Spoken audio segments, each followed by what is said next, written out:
When I was at NATO, it was still in those days, very much things like, cyber defence and cyber security. AI wasn't really yet sort of very much on the scene, but we were grappling nonetheless then with the multiplication of domains. When I started my NATO career back in the 80s, nobody ever remembers so far back, but I do.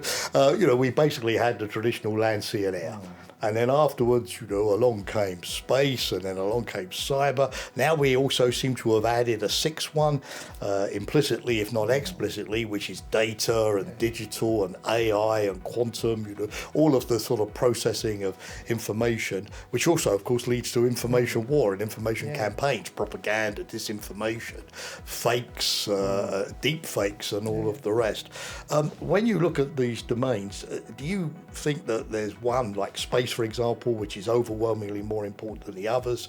Are there technologies out there which allow you to get better at land, get better at sea, get better at air cyber, all at once, if you like, sort of real game changers, real war winners? If you can get that right, you get multiple benefits, as opposed to you get that right and you just get one benefit. So, it'd be interesting to learn which specific technologies you see as the key game changers here.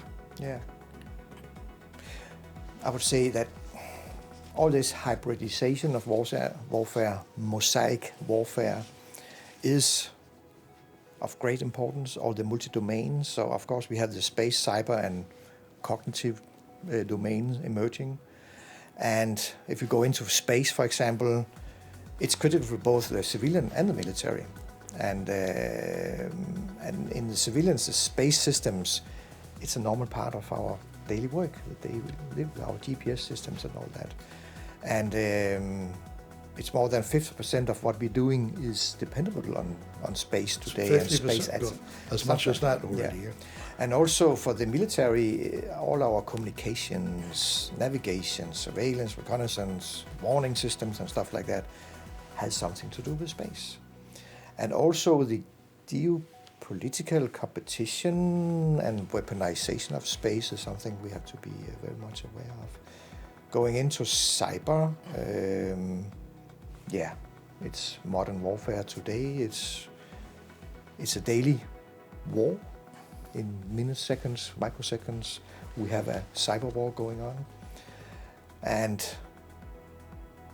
this non-kinetic thing in cyber, with attacks, disruptions into our systems, cyber attacks and stuff like that, networks and infrastructure makes us extremely vulnerable.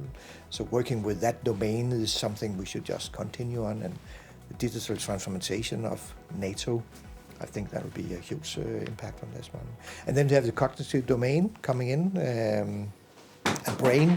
We are basically in a kind of a brain war. Brain is the target on the weapon. Brain war. That's a good concept, a good way of putting it. But it is that, because it's mindset. Let's say in the battle space in the Ukraine, it's new mindsets. Okay, how can we then compete with this new way a UAV system is working on? Great ideas coming from the other ones, and then so it's a kind of a brain war we're in there. And then the civilian implications we have, being very much dependent on civilian produced technologies, impact the way we operate in the military. So all this dual use theme we should take very seriously and make sure that we understand the implication of.